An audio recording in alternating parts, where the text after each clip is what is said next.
to work. Go on. Hey everybody, Gears here, and it's time for a little Sandstorm Leia.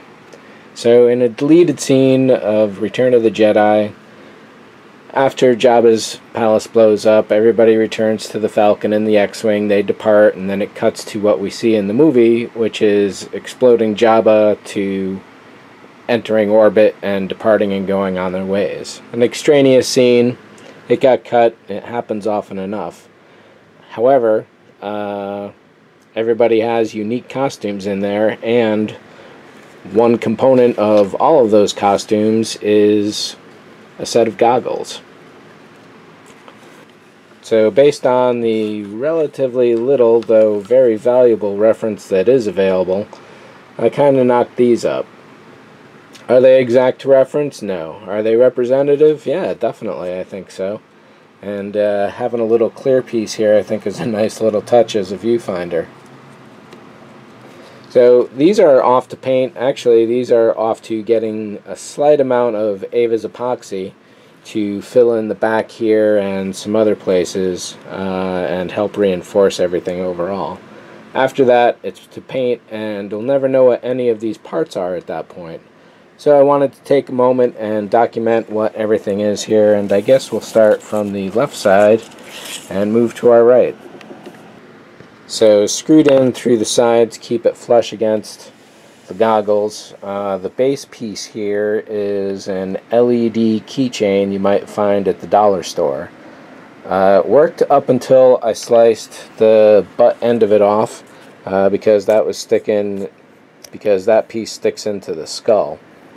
So that had to be clipped right about there, sanded down and smoothed.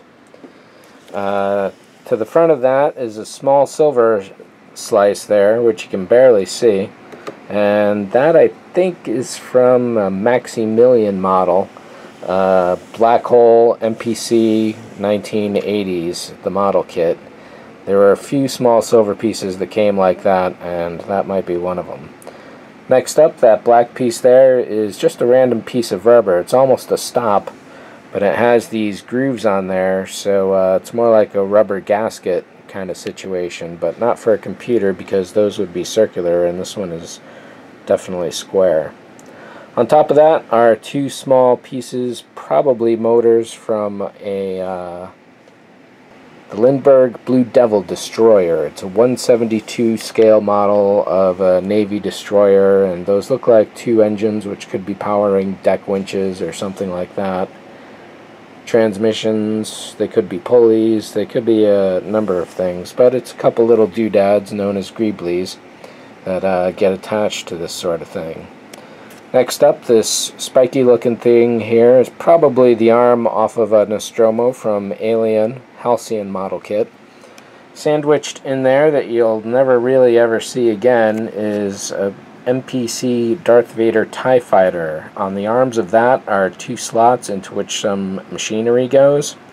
The machinery piece glues into this piece, which is basically a triangular cavity of sorts. Then the top piece there is the sliced off scabbard covering of a 1/4 scale dagger from a figurine. That is the end of it, and then there's another piece of it on the other side. The goggles themselves were $11 at the local Army surplus store. They were pretty much the closest I could find out of the dozen or so selection they had, and at $10.50 plus tax, not too bad a price. I'm sure these won't last too long. At that point it'll be easy enough to transfer all the parts off, because essentially a screw holds them on, but I do need to secure that better, especially in this middle case where the screw goes straight through the lens and into the back there, into this guy, this gray empty box, which had to be sliced specifically to fit around the lenses and is still sliding around, as you can see. Ava's epoxy in the back with the screw should help secure that into place at last. Gray piece here is probably from a spaceship model, probably the C-57D, the 1/72nd scale version of it that came out years ago from Polar Lights. interior cabin is what I would expect, or it could be like the Sea View or one of those Irwin Allen models. On top of that is a Mobius Jupiter 2 control screen from the Lost in Space Jupiter 2. Hey, from the 1960s TV show. This white piece here is the backing or a component of a small light bulb nightlight outlet situation, all taken apart, the housing that is, and disassembled, which I suppose means taken apart, doesn't it? A 1/6 scale ammunition belt for bullets on the top and the bottom. Then over here, the red piece and the black piece are both off of some kind of internal computer heating dispersal element. Some kind of rack, some kind of protection slot. Both are plastic. On top of that is more from that Blue Devil destroyer. Another Jupiter 2 control panel. Appropriate that it's see-through and has something of a targeting scope, so I like that. This is probably a gun turret off of the same Blue Devil destroyer, as well as this curvy arm, which is on the top and the bottom. That white piece in there, that's actually the hilt of the scabbard of the dagger from the other side, atop of which is affixed a Kenner Han Solo blaster control knob. And next to which are a couple more components of the Blue Devil destroyer. The red is the cap off a 2-part epoxy, perhaps from Home Depot.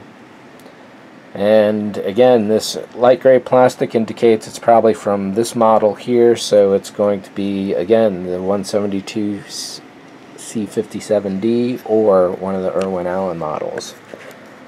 Then 3 more bullets, one of them broken at the tip from that ammo belt. And again, screwed in through the back. Yeah, so not a lot of reference out there, but there is some to be sure. So next up for this piece is the Avas, and masking everything off, and then there's actually a leather component which goes across the top and kind of fits to the head on the top and the bottom. So that'll be handed off to my wife at that point for her thoughts if she has any material in her storage bins, and I imagine we just super glue that to the top once it's fit to her head.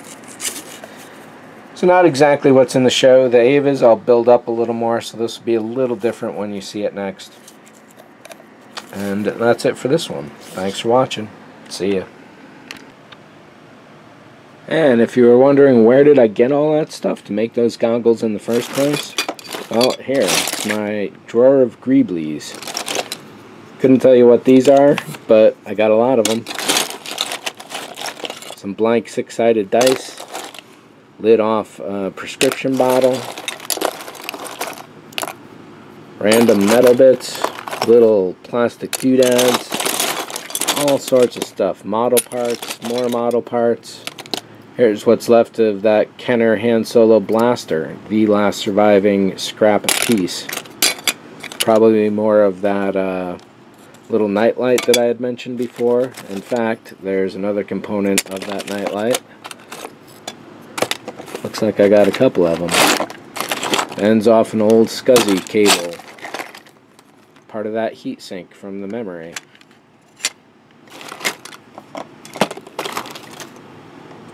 Foot off a table or a tripod. Little bags of similar stuff. So yeah, it's just all random things collected over time that build up, and if you're a model builder or scratch builder, or here's another one of those gun looking things that's on the goggles. Yeah, it's always handy to have this sitting in your background. The RFID tag from anything you buy nowadays. These things are pretty much free. That's where it all comes from. And then of course you get random really nice things like this is part of the heating component of the hairdryer that I used on the Vibro-Axe. Or here's the rest of it. Wouldn't that look good in some kind of prop or spaceship model or something like that?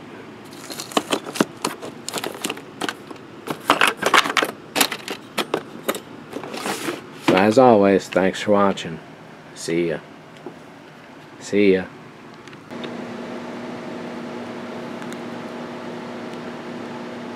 And one last shot before paint.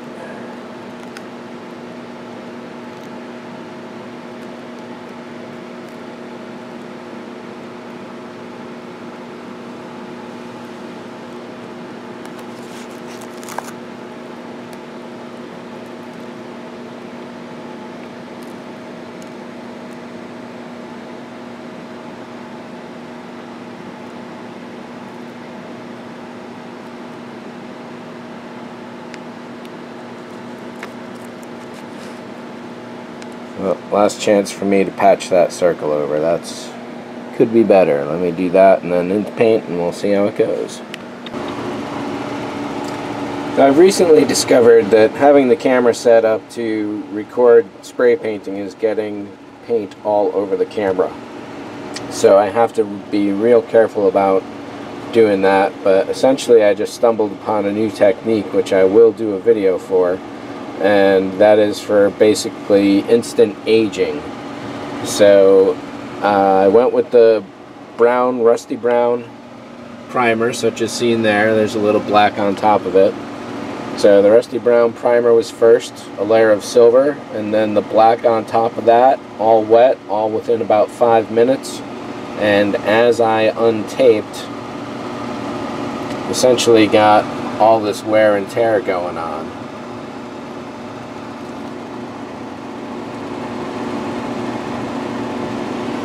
So now it's totally clean, but it's old, it's used.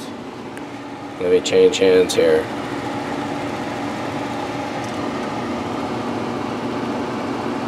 It's seen a little bit of action. It's been tossed around in a couple cargo holds.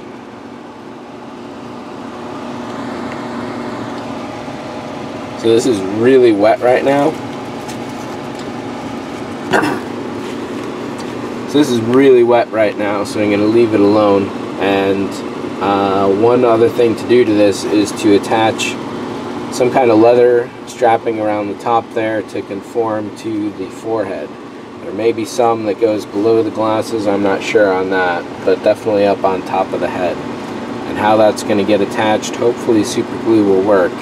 It's had sporadic success so far from what I've been able to see. So that would be it for this piece. Thanks for watching. See ya.